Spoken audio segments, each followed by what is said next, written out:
Bienvenue sur DMG TV, les histoires mystiques. Si tu es nouveau sur la page, n'oublie pas de t'abonner, de laisser un commentaire, de liker et de partager. Tu veux raconter une histoire?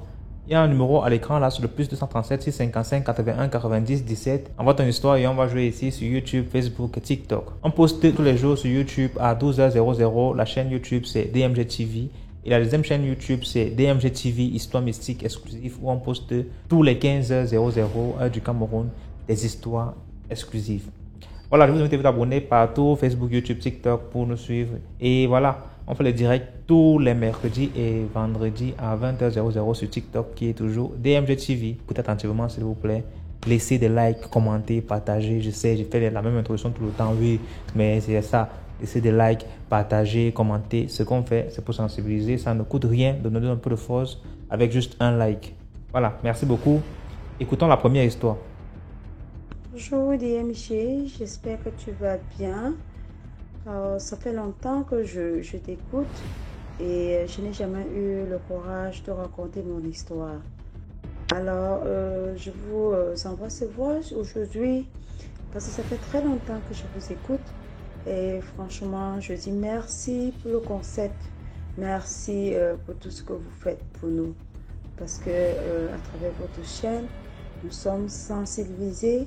Et désormais, vos histoires, les histoires de tous les auditeurs nous permettent franchement de suivre, d'être plus sensibilisés.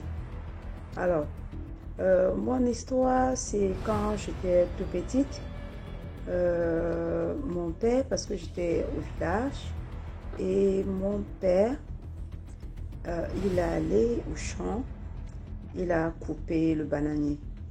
Je ne sais pas trop comment on appelait ça en français, mais la tige qui est restée et qui ne produit pas la banane, là, la tige là est, ça quelle couleur là encore?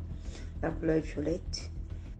Donc c'est cette tige là qu'il a coupée et il a creusé là où ma maman cuisinait.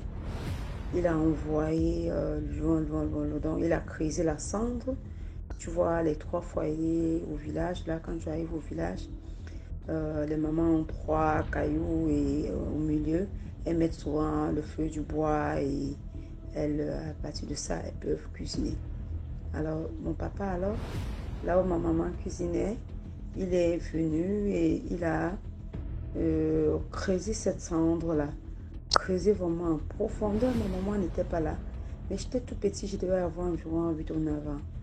Donc ma maman étant partie au champ, j'étais restée seule à la maison.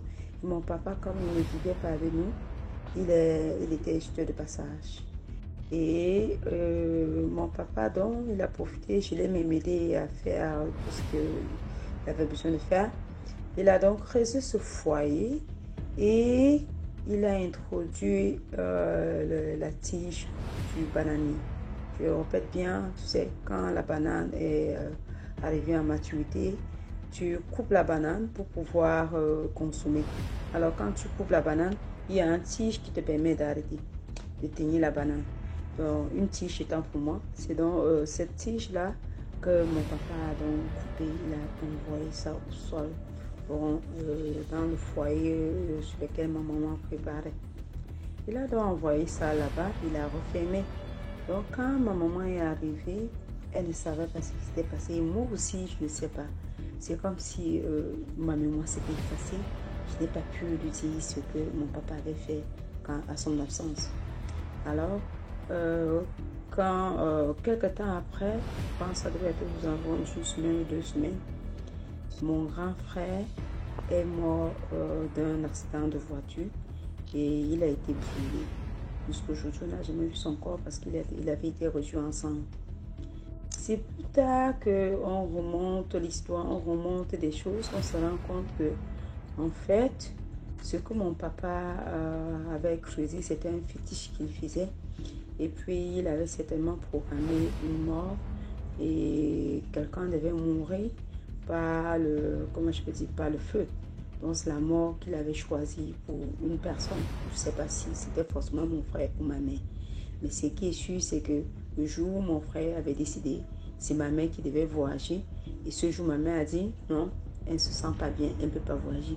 Mon grand frère a donc dit, ok, étant donné que c'est décembre et que ma maman veut plutôt, et que ma maman ne peut pas voyager, il va profiter pour aller vendre afin d'avoir l'argent de ses beignets. Ma maman l'a donc laissé voyager et malheureusement, en route, il est décédé.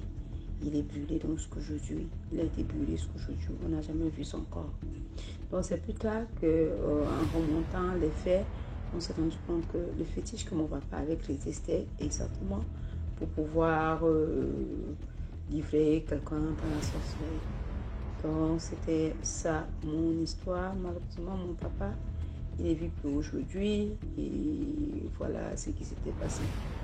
Donc, je ne sais pas s'il peut donner une morale par rapport à cette histoire, mais la seule chose que je peux comprendre, que je peux tirer de cette histoire, c'est que parfois quand nous sortons de chez nous, quand nous nous rendons compte que notre corps refuse là où nous voulons partir, écoutons, apprenons à écouter notre corps. C'est souvent Dieu qui nous parle. Parce que ce jour, c'est ma maman qui voyageait, mais elle a dit, elle ne se sent pas bien, elle ne comprend pas. Son corps lui demande de ne pas voyager. Mais elle ne peut pas faire le rapport entre ce qui lui arrivait et l'accident qui devait se produire. Elle ne pouvait pas savoir. Malheureusement, c'est mon grand frère qui a payé les coups cassés. Donc, si ce n'était pas ma maman, ça devait être mon grand frère. Donc, voilà. Merci encore, DMG, pour tout ce que tu fais pour le peuple. Franchement, Dieu t'a envoyé pour nous guider. Et nous sommes vraiment guidés à travers tes histoires. Merci. Merci beaucoup pour l'histoire. Maintenant, écoutons la deuxième histoire. Bonjour, bonjour DMG, bonjour à toute la communauté DMG, bonjour à tous les abonnés. Merci DMG pour ce que vous faites, car des histoires qu'on rencontre ici, ce sont des histoires qui édifient, ça sensibilise les gens et tout ça. Et ça nous fait savoir qu'il y a des choses qu'on ignorait. Donc le dehors est mauvais, le dehors est vraiment mauvais. Il y a des choses mystiques qui se passent que nous on ignorait, mais à travers DMG, on a plus les idées claires et on a les yeux ouverts. Bon. Je m'appelle John Carter depuis le Congo-Brazzaville. C'est ma première fois de raconter une histoire ici. Je vous écoute souvent et tout ça là, bon, mais j'ai jamais raconté une histoire. Donc aujourd'hui, j'ai eu le courage de raconter une histoire qu'un taximan m'a raconté parce que c'était ce que le taximan avait vécu. Donc, n'oubliez pas de liker, de partager encore et toujours commenter. Entre parenthèses, ok. C'est l'histoire d'un taximan. Vous voyez, il y a un taximan que j'ai rencontré. J'étais quelque part en ville, je rentrais chez moi à la maison et tout ça. Et le taximan, dans son taxi, il a commencé à me raconter une histoire qu'il avait vécue. Il me dit, vous savez, il y a d'autres taximans, il y a d'autres qui travaillent seulement la journée. Ils travaillent la journée, normalement, et vers 18h, ils rentrent. Mais aussi d'autres taximans qui travaillent seulement la nuit. À partir de 18h jusqu'à au moins 4h, 5h, et ils rentrent. Bon, le taximan, lui, il travaillait la nuit. La nuit, il travaillait. Et un jour, vers 18h, il laisse sa femme à la maison. Comme d'habitude, il part à son service, il prend son taxi, il va chercher des clients. Et vous savez, les taximans, ils ont l'habitude de rester là où il y a des endroits trop fréquentables, quoi, là où il y a beaucoup de gens, les gens qui viennent pour avoir beaucoup de clients. Donc du coup, il allait se garer devant une boîte de nuit et il faisait 2h du matin. Du coup, il y a un groupe de 3 filles, des très belles filles, très belles filles qui sont sorties de la boîte de nuit et il y a l'une qui est arrivée devant le taximan. Elle dit au taximan, bonsoir papa, bonsoir, vous pouvez nous déposer avant le cimetière Bouka, parce qu'à Brazzaville ici il y a un cimetière qu'on appelle Bouka. Le taximan dit d'accord, il n'y a pas de problème, je peux aller vous déposer, mais sauf que vu la distance et l'heure, vous allez me donner 5000 francs. Elle dit non, d'accord, il n'y a pas de problème, il n'y a pas de souci. les deux filles sont montées derrière et l'une est montée devant avec le taximan. Ils ont commencé à rouler. Rouler. Du coup, le taximan, tellement qu'il avait flashé sur la fille qui était devant, il a commencé à la courtoiser. Il a commencé à lui faire la cour, ma chérie, tu sais que tu es très belle, tout. Moi, vraiment, tu me plais. Toi et moi, on ne peut qu'être ensemble, et tout ça. J'ai vraiment besoin de toi dans ma vie. Vous savez comment on drague les filles. La fille, elle lui dit, tu es vraiment sûr de ce que tu dis, tu veux vraiment de moi? Lui dit, oui, moi je veux vraiment de toi et tout ça, vraiment dans ma vie, j'ai besoin de toi. Je promets d'être avec toi, qu'on soit toujours ensemble jusqu'à l'infini. Ça, c'est les paroles que le taximan a sorties. La fille devant, elle dit, d'accord, il n'y a pas de problème. Ok, prends mon numéro. Ils se sont échangés le numéro. Elle a donné son numéro au taximan. Le taximan aussi a donné le numéro à la fille. Ils ont continué à rouler. Et arrivé à 5 minutes du cimetière, la fille qui est devant, elle dit au taximan, gare ici là.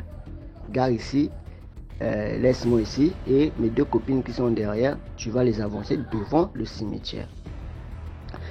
Il lui dit d'accord. Et il demande à la fille qui était devant, mais qui va payer? Qui va payer la course? La fille là lui dit non, ce sont mes copines qui sont derrière, c'est elles qui vont payer la course. Donc toi dépose-moi ici. Il a dit d'accord, il n'y a pas de problème. La fille qui était devant, elle est descendue. Et le gars, il a continué jusqu'à devant le cimetière avec les deux autres filles qui étaient derrière. Quand il arrive devant le cimetière, il gare. Il retourne sa tête pour voir les filles qui étaient derrière. Il voit les deux filles. Elles étaient KO. Elles étaient endormies. Je ne sais pas si elles étaient endormies, si elles étaient mortes, je ne sais même pas. Du coup, lui, ça l'a étonné. Il dit, mais madame, on est arrivé et tout ça, vous devez descendre et puis me payer la course et tout ça. Les filles, aucun mouvement. Elles ne bougent pas, elles ne parlent pas, elles sont ce moment-là. Donc du coup, le taximan, il descend, il passe par derrière et il vient, il ouvre la portière. Quand il tourne de l'autre côté pour ouvrir la portière, il ouvre comme ça, il voit, pouf, les deux filles ont disparu. Il n'y avait plus des filles dans le taxi. Oh, lui, ça l'a étonné. Il a paniqué, il a dit, oh, comment se fait-il que moi j'ai emmené deux filles ici, là, tout de suite, et maintenant, je descends pour ouvrir la portière et je ne les vois plus. Or, qu'au fond, les filles en question, c'était des revenantes. Chez eux, là où elles vivaient, c'était le cimetière en question de Bouka. Donc les trois filles, c'était des revenantes. Maintenant, l'heure à laquelle les filles là devaient encore remourir, je veux dire, remourir quoi. L'heure qu'elles devaient encore mourir était déjà atteinte. Donc raison pour laquelle elles étaient mortes dans le taxi. Et elles ne parlaient pas, elles étaient comme endormies, mais c'était l'heure qui avait déjà sonné. Le taximan, bon je continue, le taximan quand il a vu cela, il a paniqué. Il a bloqué son taxi, il a pris un autre taxi. Il a eu peur de reprendre son propre taxi, donc il a garé ça sur le devant des cimetières. Il a un ami, c'est un Sénégalais, je crois. C'est un tradit patricien. Il appelle son ami au téléphone, il explique au téléphone, non mon gars, regarde ce que j'ai croisé, tout ça, tout. Il commençait à expliquer, il était paniqué au téléphone. Son ami lui dit, là où c'est là, le tradit patricien lui dit, non, là où c'est là, ne pars pas à la maison, prends un taxi, viens seulement directement chez moi, ne rentre pas encore chez toi. Il dit d'accord, il prend le taxi, il arrive chez son ami, le tradit praticien, et il explique. Quand il explique que voilà, j'avais pris des filles en boîte et tout ça. Après, on est arrivé au cimetière, elles ont disparu de le taxi. Le gars lui dit, ok, attends, je vais faire des cérémonies pour savoir ce qui se passe et tout ça. Le gars a commencé à faire ces cérémonies, ces choses-là, il a commencé. Et après, quand il regarde, le gars lui dit, le gars dit au taximan, mais les filles que tu avais ramenées dans ton taxi, ce sont des filles qui sont déjà mortes il y a longtemps. Ce sont des filles qui sont mortes il y a longtemps. C'est des filles, elles viennent souvent faire la vie, elles finissent de faire la vie, de boire, elles repartent dans leur monde et tout ça. Lui, il avait peur.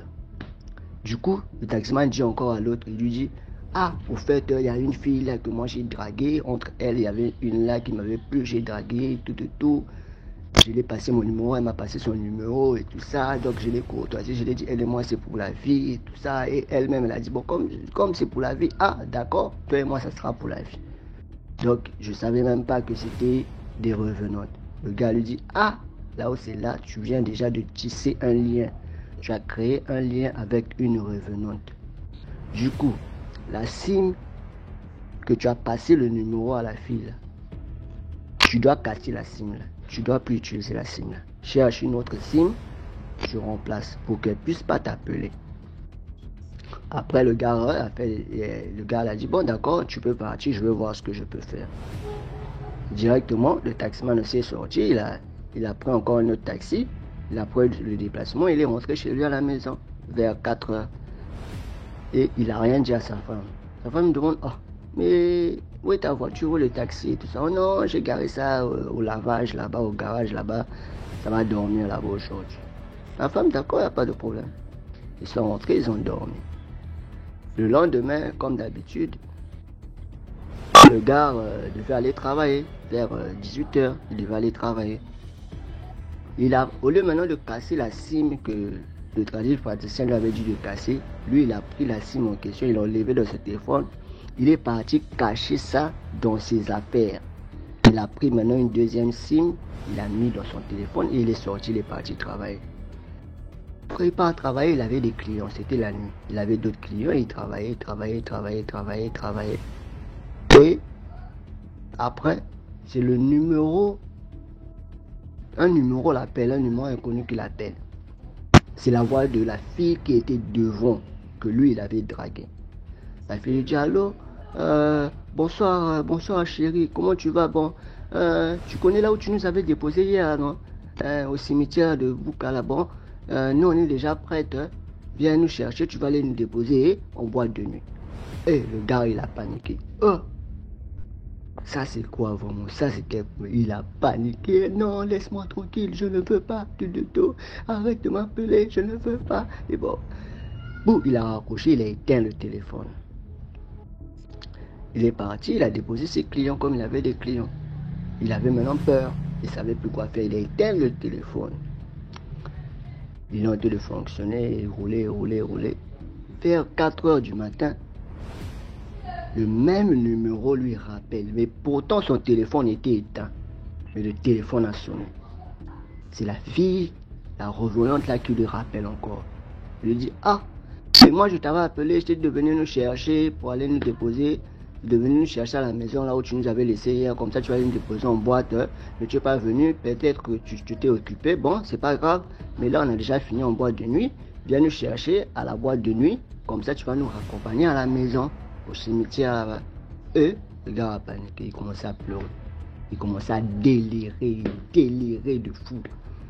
Non, laisse-moi tranquille, il a pris, il a enlevé la batterie du téléphone. Directement, il est rentré à la maison. Il n'a aussi rien dit à sa femme. Quand il rentre, il s'est lavé, il a mangé, il est parti dormir. Quand il dort, vous voyez sur le lit conjugal, il y a le mari qui dort là, deux fois à gauche, la femme à droite. Lui, il était genre au milieu, la femme était de l'autre côté. Mais quand il tourne, il met sa main à gauche comme ça, il touche le corps d'une femme. Quand il remet la main à droite comme ça, il touche encore le corps d'une autre femme. Et il avait encore les yeux fermés, il se dit, mais comment se fait-il que moi je touche ma femme de deux côtés? Pourtant moi j'ai seulement une seule femme. Il fallait qu'il ouvre les yeux.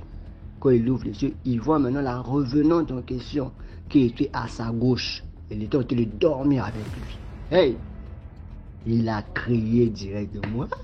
Il a crié directement. Sa femme s'est réveillée. Sa femme lui demande, mais quoi, qu'est-ce que tu as dit? Il dit à sa femme, non, toi tu vois pas ce que je suis en train de voir. Tu vois pas ce que je suis en train de voir. La femme dit, je ne vois rien. Qu'est-ce que tu as? Oh non, regarde, il y a une fille qui est là à côté de moi. Elle est en train de dormir. Là, toi tu la vois pas. La femme a dit, je la vois pas. Bon, comme si c'est comme ça, on doit prier. Ils ont fermé les yeux, ils ont commencé à prier. Quand ils ont commencé à prier, la revenante n'a pas supporté la puissance de la prière. Elle a disparu. Elle est partie. Après, le gars, la journée, il se réveille, le matin, il se réveille, comme d'habitude. Il était là, il était assis au salon. Il attendait son heure pour repartir travailler. Et du coup, il voit, là maintenant sa femme n'était pas à la maison. Le gars, il était lui-même au salon, il suivait la télé. Il entend maintenant comme si de la cuisine, il y a quelqu'un qui est en train de préparer. Mais pourtant, il était seul de la maison, sa femme était sortie. Ah, il entend les assiettes sont en train de bouger, le gaz qui est allumé. Donc, genre, quelqu'un il est en train de griller quelque chose. Il y a une personne qui est en train de préparer. Lui, ça l'étonne, il dit, ah, mais moi, je suis seul à la maison, ma femme est sortie depuis le matin. Et comment se fait-il qu'il y a quelqu'un qui est en train de préparer là-bas? Ça l'a étonné. Du coup, comme maintenant il se lève, il voulait partir maintenant à la cuisine pour guetter. Il voit directement la revenante là qui sort de la cuisine avec un plateau. Un plateau DMG, un plateau avec des morceaux sur ça. Je ne sais pas si c'était des morceaux de viande ou de poulet, mais c'était la chair humaine. Le gars a vu seulement la go là comme ça, la fille là, il s'est mis à genoux là, commencé à pleurer. Laisse-moi tranquille. La femme lui dit, oh, mais je te laisse tranquille comment? Toi, c'est toi-même qui m'a fait la cour. Tu m'as dragué, tu as dit que tu m'aimes. Toi-même, tu as dit que tu m'aimes. Toi et moi, c'est pour la vie. Comme tu m'as dit que c'est pour la vie, moi, je t'ai bien demandé, tu es sûr que c'est pour la vie, toi et moi? Toi, tu m'as dit, oui, c'est pour la vie, je t'aime, je ne peux jamais t'abandonner jusqu'à la mort. Moi, j'ai seulement fait ce que tu m'as dit. Comme tu m'as dit, c'est jusqu'à la mort. Voilà, moi, je suis là. Je suis venu, j'étais préparé, j'ai fait un tour, je suis venu seulement préparer la nourriture pour te laisser, tu vas manger.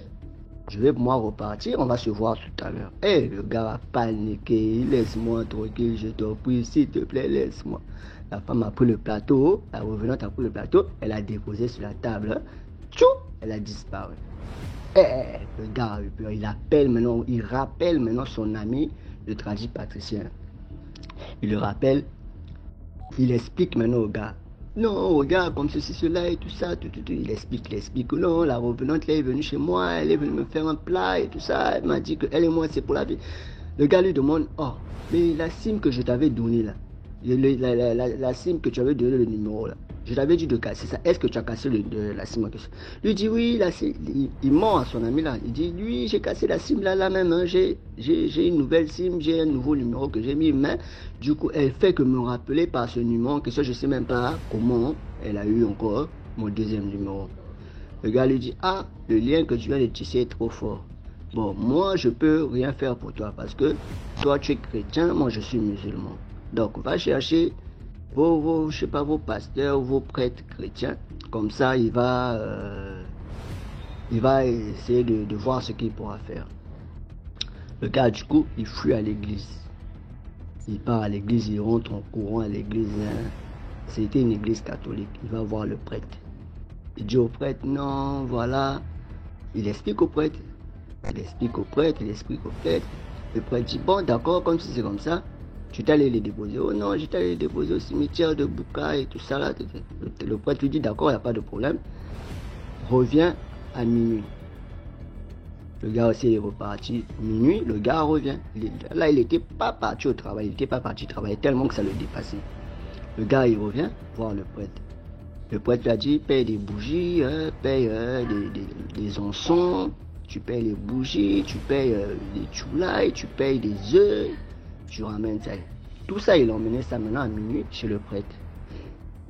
Et lui et le prêtre, ils sont partis au cimetière là où il avait déposé les revenantes là.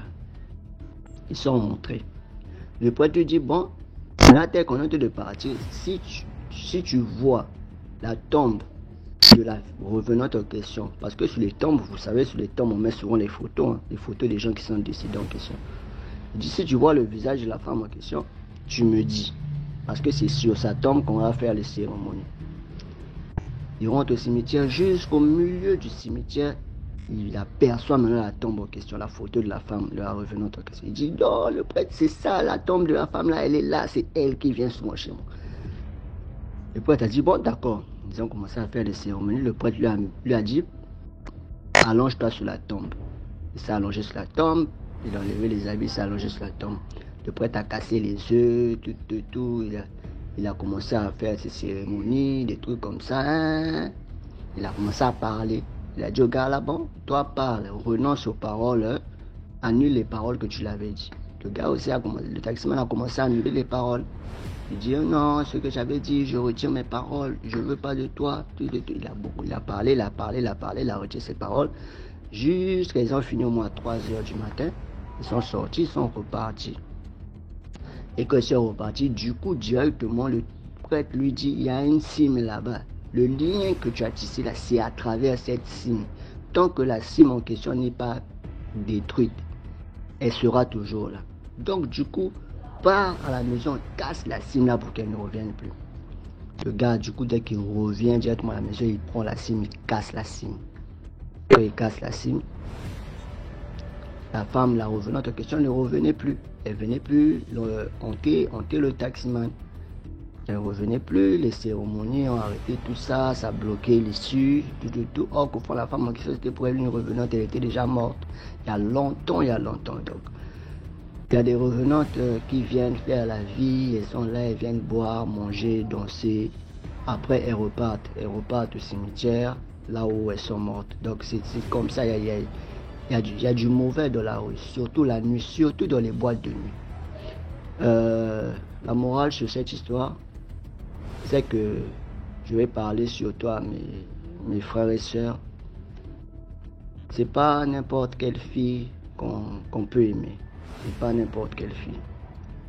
Tu croises une fille en boîte de nuit, tu la connais même pas, tu commences à lui dire des paroles et tout ça, que moi c'est pour la vie. Mais ce que vous oubliez, c'est quoi? C'est que le monde a été fait par la parole et la parole était Dieu. Le pouvoir de la langue est très fort.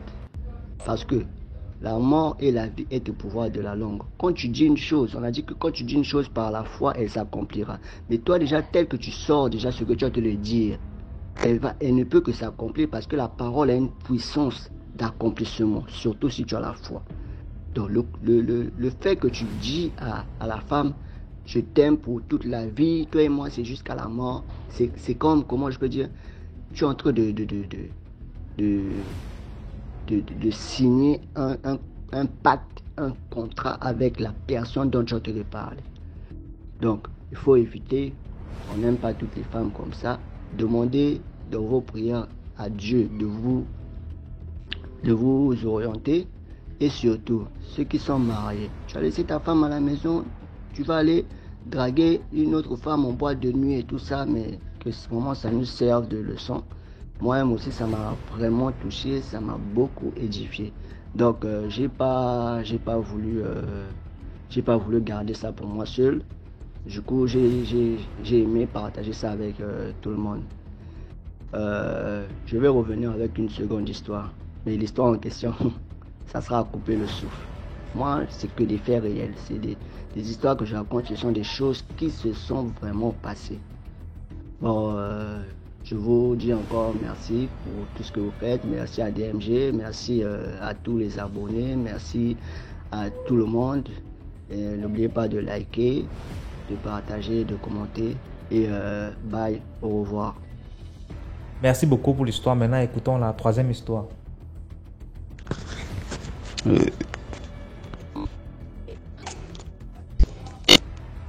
Bonjour DMG, bonjour la famille DMG. L'histoire d'aujourd'hui, c'est l'histoire qu'on a des terrains. Avant d'acheter un terrain, faut te renseigner. Faut te renseigner avant d'acheter un terrain parce que les terrains qui tuent. Et quand tu achètes le terrain, c'est l'histoire d'un jeune. Parce que le jeune, il travaille avec un pasteur. C'est-à-dire qu'il a eu un peu de pouvoir. Le jeune, son pasteur me le donne les eaux bénies, les trucs, il lui montre les prières, il s'en va qu'on a délivré les gens. Voilà. C'est lui, il pensait qu'il était arrivé. Tu vois? Parce que quand tu arrives à délivrer quelqu'un, un truc, lui pensait qu'il était arrivé. C'est comme ça, il allait acheter un terrain. On dit que terrain ça là, tous ceux qui ont acheté le terrain là, les personnes là meurent ou bien ils abandonnent le terrain. Parce que si la personne est milliardaire, il devient pauvre. Il dit que lui, il est prêt, qu'il va acheter le terrain ça là. Il va faire, que c'est un défi. Le démon qui est là, que lui va faire fuir ça. Ok. Quand il a acheté le terrain, il a un frère. Son frère là, lui, il travaille avec un prophète, un jeune prophète.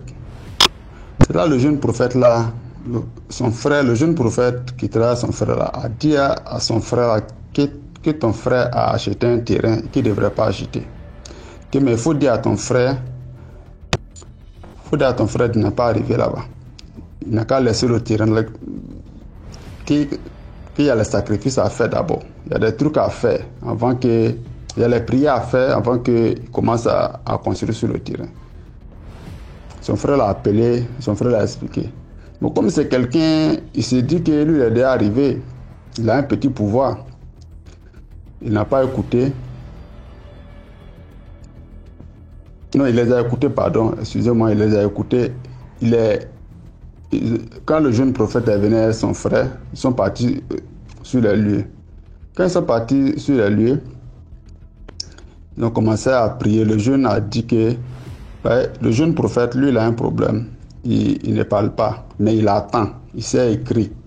C'est qu'il a pris le portable, il a écrit. Il dit que le terrain, ça là, qu'ils ont enterré, qu'on a 3 enfants ici. Les 3 enfants là, que c'est leur maman qui est venue les enterrer ici. Ils étaient en vie, elle a creusé le trou, elle les a enfoncés dedans, elle a fermé. Elle les a enfermés, elle les a enterrés, ils n'étaient pas morts. C'est les esprits là qui sont en colère. Mais pourquoi leur maman a fait ça? Parce que le monsieur était riche. Quand le monsieur avait l'argent, quand le monsieur est mort, les parents là, ils ont tout arraché à la femme. Ils ont tout arraché à la femme, ils ont chassé la femme et les enfants. Maintenant, la femme, cherchait la colère qu'elle avait, comme le terrain, il y avait un dernier terrain que les gens voulaient prendre. Et là, elle est venue enterrer les gens là, elle est venue enterrer les enfants là-bas, en vie. Et les enfants, ils sont morts là-bas. C'est l'esprit des enfants là qui empêche tout le monde. Celui qui vient acheter, il y a au moins 7 personnes qui sont venues acheter le même terrain. Chaque fois, ta femme va mourir, tes enfants vont commencer à mourir, tu as toujours des problèmes. Si tu as été milliardaire, tu vas devenir pauvre. Et c'est lui, et c'est ce jeune-là qui est venu acheter ce terrain-là maintenant. Ça, quand le jeune prophète a commencé à prier, le jeune prophète a dit que s'ils veulent voir les esprits là, les esprits des 3 enfants là, ils disent qu'ils veulent voir. Là, ils ont commencé à prier et les esprits des 3 enfants là sont apparus. Quand ils sont venus, ils ont commencé à parler. Tout ce que le jeune prophète a dit, c'est ce qu'ils ont dit. Que c'est leur maman qui les a enterrés ici. Qu'ils n'étaient pas encore morts. Elle a creusé tout, elle les a mis dedans. Qu'ils ne veulent pas, qu'ils sont les propriétaires ici. Que les enfants là, eux ne veulent pas que quelqu'un vienne qu'on a dérangé. Et là, ils ont disparu. C'est là, le jeune prophète a dit qu'il y a les prières à faire. Que les mamans là, on doit partir d'abord voir les mamans. La maman des 3 enfants là. Qu'elle vit. Que lui sait où la femme là est. Parce qu'il a qu'on a les visions. Que lui sait où la femme est. Mais il y a des trucs à faire d'abord avant de partir là-bas. C'est là, comme ils n'habitent pas dans le même coin, le jeune, lui, il est pressé. C'est là il est parti dans l'église, il allait prendre au béni une donation et puis il est venu. Il est venu avec une de ses filles, venir prier dans l'endroit là. Il n'a pas entendu l'instruction qu'on a du jeune prophète. Il est venu là, venu prier. Quand il priait, il a versé au béni partout, il priait. Il est arrivé dans un endroit, quand il voulait se retourner seulement, son pied, c'est comme si quelque chose attaché, son pied, est rentré dans son pied. C'est-à-dire que là, mais ils l'ont pris, c'est ça, la jeune fille là qui l'a soulevé, là, elle s'est qu'on a débrouillé, elle a soulevé son patron, ils sont là à la maison. C'est comme ça, son pied a commencé à enfler. Il ne peut rien faire. C'est là le jeune prophète là a dit à son frère que voilà, que ton frère est parti là-bas. C'est là le jeune prophète là est venu. Ils ont commencé à prier encore. Et puis l'esprit a lâché le pied du jeune. Quand ça s'est passé, si ce n'était pas le jeune prophète là, il mourrait. C'est là lui-même, après quand il est guéri tout et tout, lui aussi il a dit aux gens là, celui qui a acheté le terrain, il a dit à la personne de rembourser son argent. La personne dit que lui il a utilisé l'argent là. Il dit il n'y a pas de problème, il a pris les papiers du terrain là, il a donné au gars. Que lui, le terrain là, il ne veut plus le terrain là. Il a donné à le gars qu'il a acheté. Voilà. Vous voyez ça? Ton argent est parti. Hein? S'il avait écouté, petit pouvoir que tu as eu là, tu pensais que tu étais arrivé. C'est là il a commencé à voir que il y a fait qu'il coûte faire. Maintenant, quand le jeune prophète là lui dit quelque chose maintenant, il écoute. Sinon, il était devenu un peu arrogant. Parce que comme il arrivait à délivrer les gens sur la corde de son pasteur, il pensait qu'il était déjà arrivé. Voilà.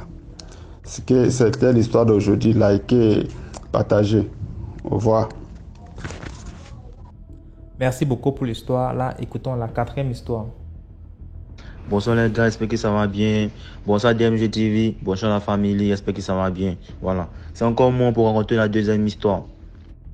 Il faut dire que à l'époque, moi je croyais pas trop au truc mystique, même si la première histoire m'est arrivée, mais je doutais un peu tout quoi. Je me disais qu'il y avait quelque chose à expliquer. Voilà. Jusqu'à ce que je grandisse et maintenant je pense que j'avais 16 ans. J'avais 16 ans. Ouais, 16 ans, c'était dans mon année de première. Bon, première, seconde, un truc de ce genre-là. Bah, j'avais un groupe d'amis, nous étions 4. Nous étions 4 personnes. Et on avait l'habitude de faire des bêtises, nos folies, nos dingueries ensemble et tout. Et il faut voir qu'à 16 ans, vous connaissez, c'est l'adolescence, et là on devient rebelle, on fait des bêtises, on veut rien comprendre, on n'écoute personne. Et en plus je me disais, je suis maintenant libre, j'ai eu mon BPC, et maintenant le fichier moi la paix, tout quoi, je peux faire ce que je veux. Voilà. Donc, à l'époque aussi, on voulait la richesse facile, on voulait de l'argent, on voulait les gens ne pas travailler, mais avoir beaucoup de cash. C'est ce qui était à la mode en fait ici au pays. Et il faut dire que je suis en Côte d'Ivoire. À l'époque, c'était un truc de ces gens, le broutage, comme on le dit. Voilà, ce sont les arnaqueurs en ligne, là. On appelait les brouteurs en Côte d'Ivoire. Donc, c'était ça le bail. Mais nous, on voulait du genre faire un truc mystique, avoir de l'argent directement. Donc, c'est dans cette optique que moi et mes gars et tous les potes, là, on fait un groupe. Et on fait un programme.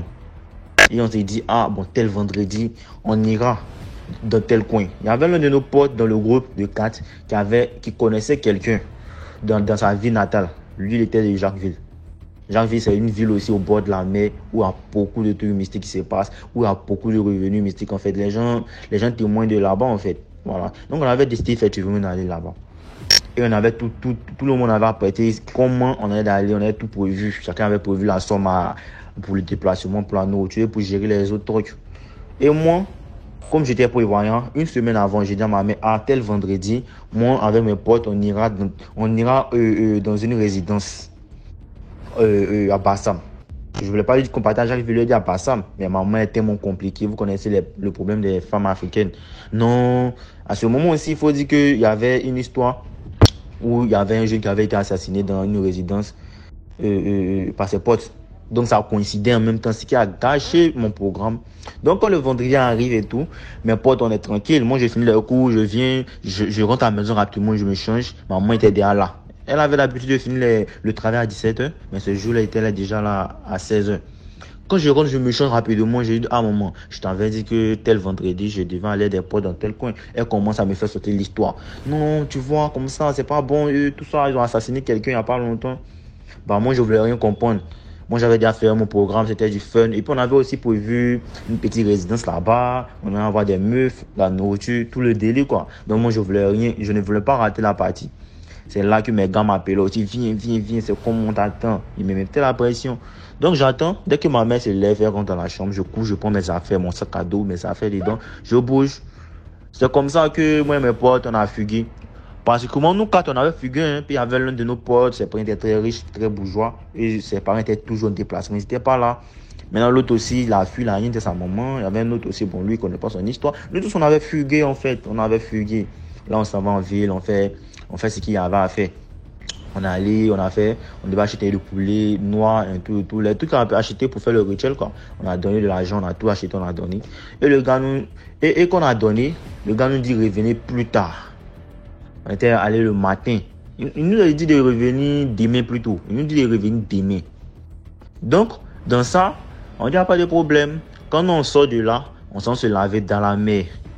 On avait décidé, déjà, on passait à côté de, comme on le dit, les espaces pour la natation et tout là. On arrive là, on a décidé de se laver dans la mer, comme on était au bord de la mer. Voilà, on voulait en profiter en même temps. Donc, on part, on se lave dans la mer, on se baigne, on fait tout ça, on danse. Et quand on finit le lendemain, on retourne chez le gars. Le gars nous dit non. Que directement, il nous a dit ça directement. Il nous dit qu'est-ce qu'on en a fait? On dit non, on n'a rien fait, Il dit non, on a fait quelque chose. Qu'on est allé se purifier. Que c'est que lui est en train de faire pour nous, pour qu'on gagne de l'argent, on ne doit pas se purifier. Qu'on allait se laver dans la mer, ça a tout gâté. Qu'on allait se laver dans la mer, ça a tout gâté. Ou bien si on touche ce que lui a fabriqué, ça va gâter. Il faudrait qu'on attende une semaine. Ah, là, on n'avait pas une semaine, on avait là fugué, on n'a pas rien dit à les parents. On avait prévu 3 jours. Donc c'est là maintenant, on fait nos programmes. Là, on a attendu 1 jour, 2 jours. Il se trouve que le bourgeois, genre le fils des bourgeois, où ses parents voyageaient tout le temps là, ils étaient venus à l'improviste, ils se sont rendus compte qu'il n'était pas là, ils l'ont appelé. Ils lui ont mis la pression jusqu'il a dit où il était. Donc lui, eux maintenant, ils viennent le chercher. Ils viennent le chercher. Et puis maintenant aussi, ils nous mettent la pression. Ils cherchent le numéro de nos parents, ils nous appellent et tout. Ça devient une histoire. Donc là, maintenant, on est obligé de rentrer. Donc là, on rentre en famille. Là, chacun a ses problèmes. Hein. Après 3 jours, moi, mon père a failli me réunir. Il m'a dit non, tu dois être un exemple pour ton petit frère, patati, patata, tu connais. Même les oncles au Canada, en Allemagne, savaient tout. Bon, bref. En 3 jours seulement, tout le monde entier était informé que Evan savait que le gars avait fugué en fait. Que j'avais fugué en fait. Voilà. Donc, ce qui moi m'a beaucoup surpris dans ça, vous ne voyez pas le mystique, mais ça arrive. Donc maintenant, je rentre chez une tante. Je pars chez une tante qui était dans une commune. On appelle comment? C'est à Abidjan en tout cas. La commune est appelée Abobo. Voilà. Et là, je pars chez ma tante passer quelques jours. Arrivé là-bas, elle me fait asseoir. Elle me dit, je dois te parler. Je m'assois. Elle me dit, mon fils, ce que tu allais faire avec comment? Dans telle ville, tes camarades ne le feraient plus jamais. Je dis, comment ça? Elle me dit, quand tu avais fugué pendant 3 jours, qu'il y a une dame. Elle m'a dit ça clairement. Il y a une dame qui est passée ici. C'est une ancienne amie. C'est une ancienne dame que je connaissais. Bon, qui n'est pas trop à ce 2003. C'est une ancienne connaissance. Elle est passée ici. Et quand on causait, à ce moment, j'étais un peu triste, j'étais assis, j'étais pensive. Donc, elle me demande qu'est-ce qui se passe. Je ne voulais rien répondre. Elle me dit, oui, je sais ce qui se passe. Elle m'explique que, effectivement, il y a l'un de mes... Genre, quand elle lui parle, elle lui explique qu'il y a l'un de ses neveux qui a disparu, qui a fugué. Et elle lui explique que non, il n'y a rien, que son neveu va revenir sain et sauf, si Dieu le veut. Mais, qu'il ne faudrait, il ne faudrait plus que je refasse, en fait, ce genre de truc-là. Et elle lui explique que, effectivement, moi, je suis allé avec mes camarades pour aller faire des trucs mystiques pour avoir de l'argent. Elle lui a tout expliqué comment ça s'est passé. Elle lui a même dit où on était parti. Marie, quand nous, on n'a rien dit. Elle lui a même dit qu'on était allé dans telle ville, elle a donné tous les détails. Et elle lui a même dit que j'ai eu beaucoup de chance qu'il y a quelque chose qui nous a sauvés. Il y a eu beaucoup de chance. Sinon là, on était vraiment dans quelque chose où on n'avait pas pouvoir s'en sortir en fait. Vous voyez le délit. Et cette dame, on l'a plus revue. Mais je me pose la question, étant donné que j'étais seul dans la famille, je n'ai jamais dit l'histoire à personne, même mes cousins n'étaient pas au courant. personne n'était au courant. Comment ma tante éloignée qui est là-bas a effectivement eu toutes ces informations-là? C'est ça la question que je me pose qu'aujourd'hui. Qui était cette dame qui est venue parler? Et comment elle a su tout ce qui s'est passé en fait? Il faut voir qu'il y a beaucoup de choses qui existent. Les dons, les trucs mystiques, je pense bien que ça existe en fait. Ça existe les gars. Merci beaucoup pour l'histoire. Likez, commentez, partagez. Là, on va écouter la 5e histoire. Bonsoir famille, bonsoir mon grand DMG TV. J'espère que tu vas bien. Alors la communauté, on like, on partage, on s'abonne. Voilà, DMG TV exclusif, DMG TV backup et les extraits de la nouvelle page des films. Voilà. Aujourd'hui, je vais vous raconter une histoire, deux histoires, mais pas trop longues. Elles ne seront pas longues. La toute première histoire, c'est je veux juste nous interpeller vraiment à ne pas aimer la vie facile. Il n'y a pas longtemps, comme pour habitude, j'ai ce système-là de faire un peu du sport pour mon corps physique en fait. Voilà, j'ai réalisé aussi que voilà, on doit prendre soin de nous. Donc j'ai fait du sport, je faisais le sport comme d'habitude. Je suis précisément à Libreville. Voilà, donc non loin du bord de mer. Voilà, moi je suis en train de courir. Je cours. Et tout d'un coup, je vois l'embouteillage. Un véhicule qui freine bien. Net à la voie express là. Ceux qui sont à Libreville connaissent un peu la zone de la baie de Roi. On fait comme si on partait vers Lyon. La plage, là, une voie express là. 2 voies.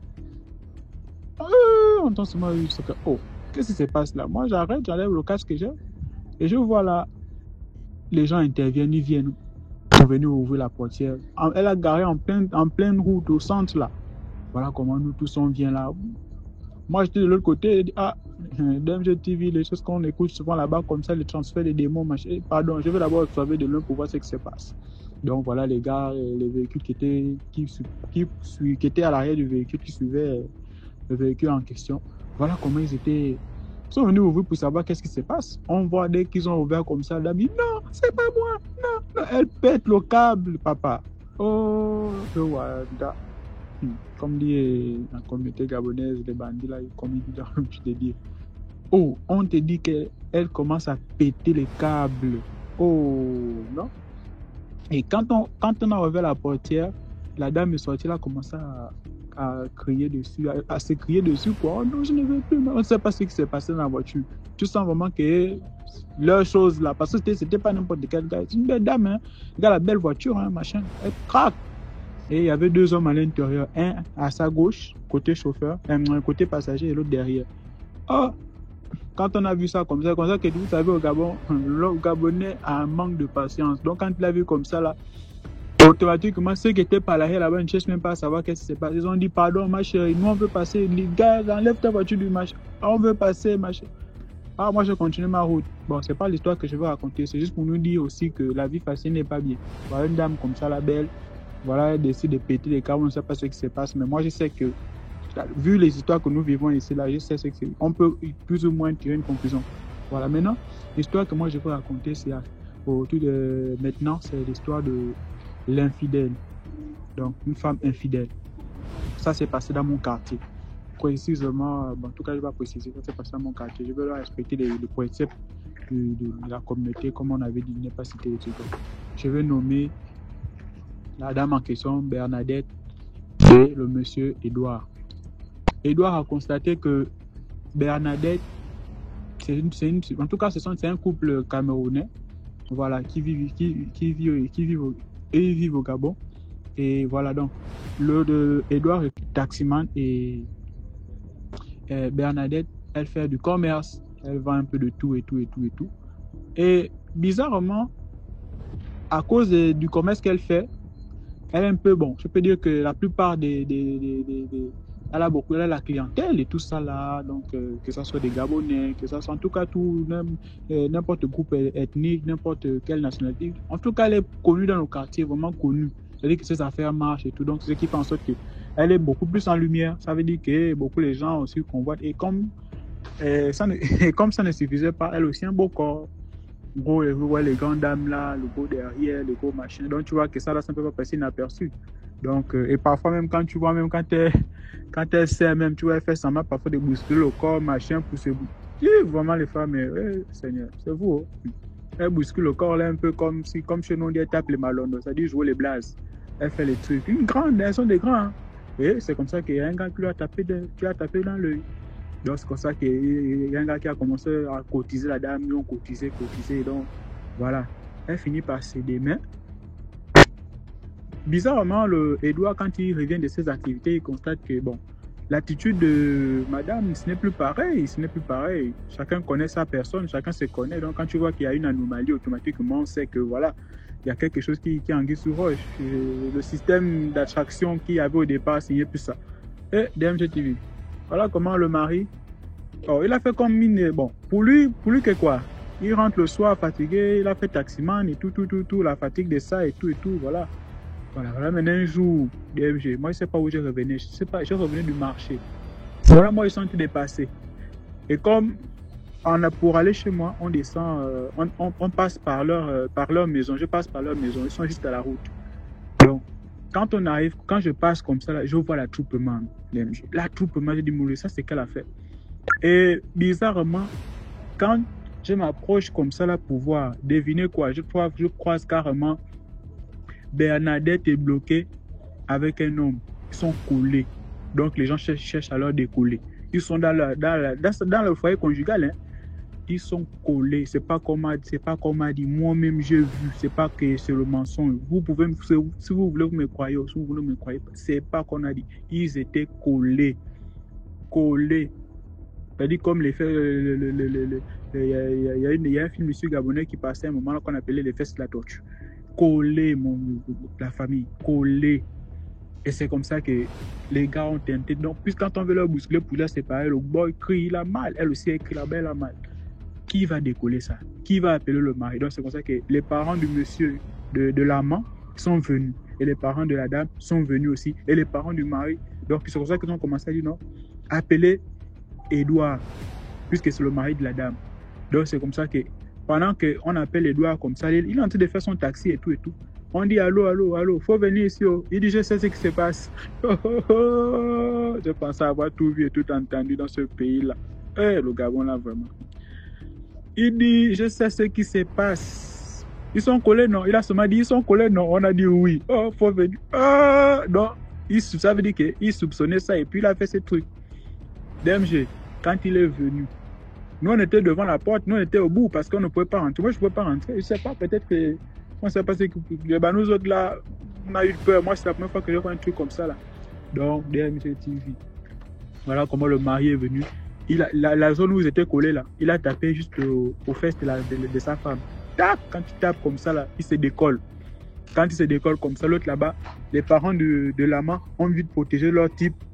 Mais il avait perdu connaissance parce qu'apparemment, il avait fait des heures et des heures bloquées. Vous savez que quand le pénis de l'homme est en érection, excusez-moi l'expression, ça, à un moment donné, ça fait mal. Ça fait horriblement mal parce que, on appelle ça comment? Il y a un délai approprié que le sang circule au niveau de l'érection d'un homme. Donc, je déconseille aussi par cette occasion les hommes qui boivent les choses de substances, machin. Vous n'avez pas besoin de ça. Vous n'avez pas besoin de ça. Il y a les trucs naturels pour permettre à être performant au lit. Ça, les trucs qu'on boit là, ce sont des conneries. Donc, c'est comme ça qu'ils l'ont amené d'un côté. Ils l'ont amené aussi la dame d'un autre côté. Ils savaient ça. Mais après ça, là, quand j'ai vu qu'on les a séparés, là, nous, on nous a chassés parce qu'ils ont fermé la porte. On ne sait pas ce qu'ils sont dit à l'intérieur parce que c'était maintenant en e-box. La famille. C'est comme ça que moi, je continue mon chemin. Et jusqu'à l'heure où je vous parle, les deux, Edouard et Bernadette, sont toujours ensemble. C'est vraiment le love. Même le love là, je ne comprends pas. Quand flagrant délit comme ça, la carte sur table. Le love là, non, je ne comprends pas. Donc c'est comme ça. Ils ont continué leur relation jusqu'à l'heure où vous parlez, continuent son commerce. Le mari continue à faire taxi, ils ont des enfants, machin. Donc la moralité de l'histoire, c'est que contente-toi de la femme ou de la copine ou je ne sais pas quoi que tu as. Ne cherche pas pour l'autre. Parce que c'est que tu vas les trouver là-bas, là. C'est toi-même. Et je ne sais pas s'ils vivent encore, si le gars, là, la main vit encore, mais parce qu'il était en très mauvais état. C'est que je sais, il était en très mauvais état. Donc, chacun tire la moralité de l'histoire et voilà. Bonne soirée à vous. C'est l'archange du Gabon. Ouais, bonsoir. C'est l'archange du Gabon. Donc, big up à tous les doyens de la chaîne. Bye. Merci beaucoup pour l'histoire. Maintenant, on écoute la 6e histoire.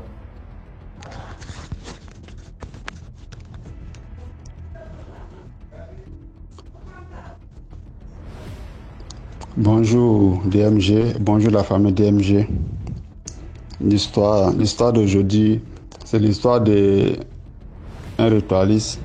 C'est deux histoires. La première histoire, c'est un jeune qui est parti faire un médicament d'argent. Et ce médicament d'argent, comment ça se fait? Et quand il sort avec une fille, il prend les filles de joie. Quand il sort d'elle, la fille, il dit que quand il veut faire les rapports, il dit non, que lui, il n'a qu'à éteindre quand la lumière et tout. C'est comme ça, son cesse là, ça se transforme en serpent. Il nettoie tous les bons trucs qui sont dans le ventre de la femme, la fertilité de la femme. Quand il finit de sortir avec une femme, elle ne va plus jamais accoucher un enfant. C'est comme ça qu'il faisait. Maintenant,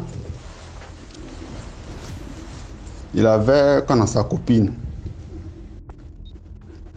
Il voulait faire la même chose à sa copine.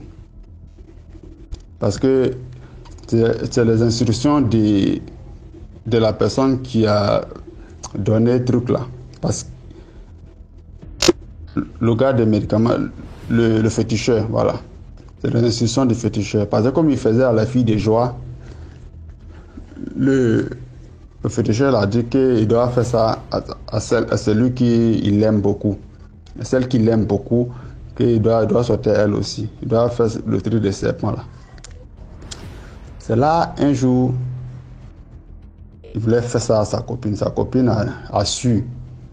Parce que quand Dieu merci, c'était pas encore entré, le serpent, la jeune fille a vu qu'il y a quelque chose qui touche, tout est glacé, c'est un peu bizarre. C'est là la jeune fille l'a poussé. Quand elle a poussé, elle a allumé, quand elle a allumé, elle a vu le serpent. C'est comme ça, la jeune fille a fui. Mais lui ne savait pas que la jeune fille a vu le serpent. Il ne savait pas. Et là, il est venu voir quelqu'un pour se mettre, pour arranger entre lui et sa copine.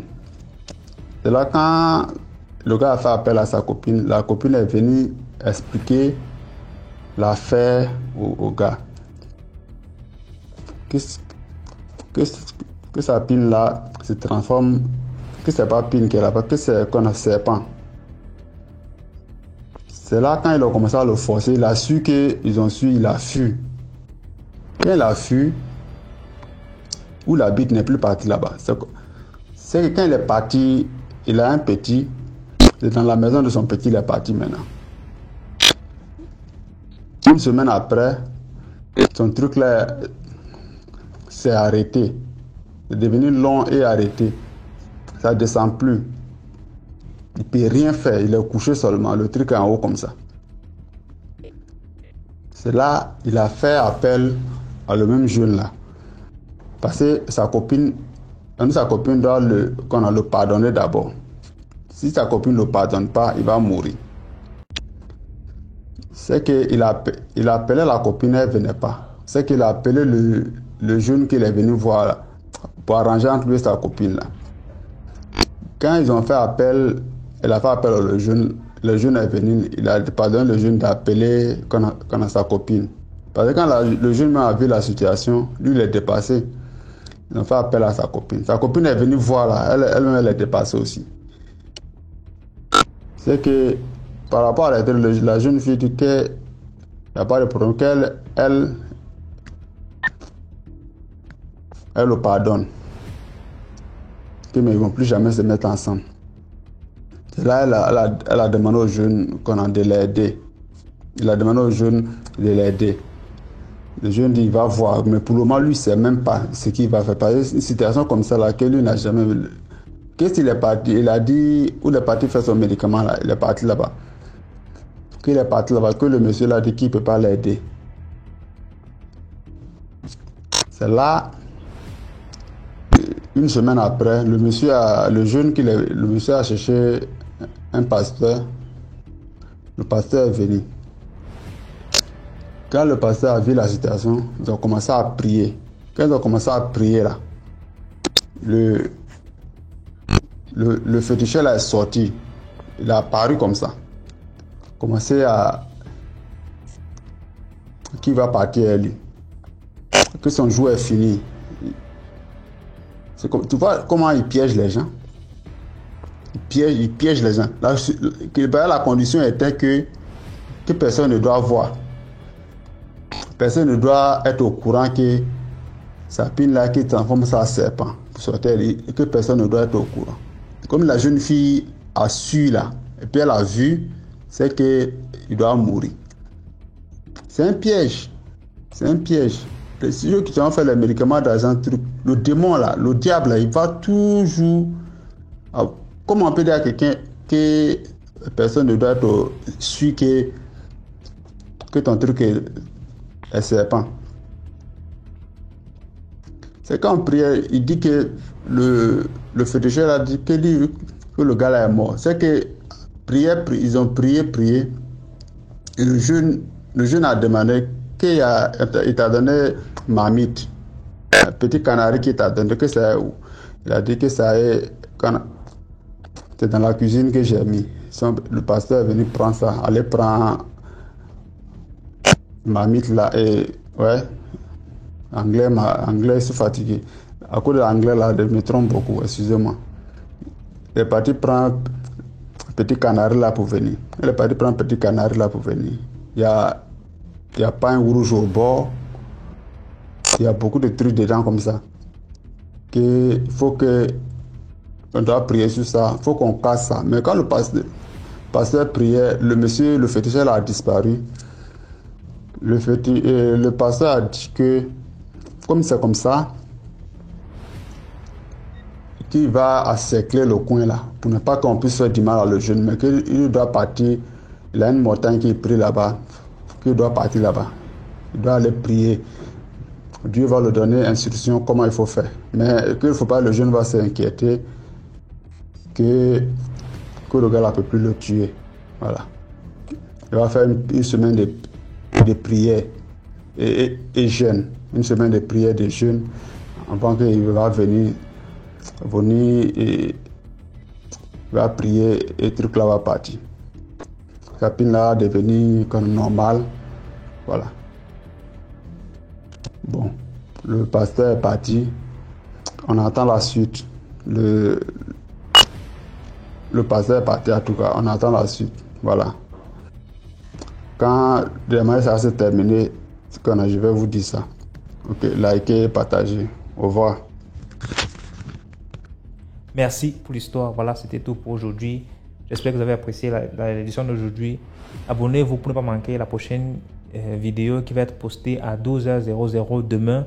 Et d'ailleurs, on poste tous les jours à 12h00. Abonne-toi, donne un peu de force, laisse un commentaire. Dis-moi d'où tu regardes la vidéo, partage, commande. Et quand on dit partager, s'il vous plaît, c'est copier le lien de la vidéo et envoyer dans les groupes WhatsApp, Telegram et autres.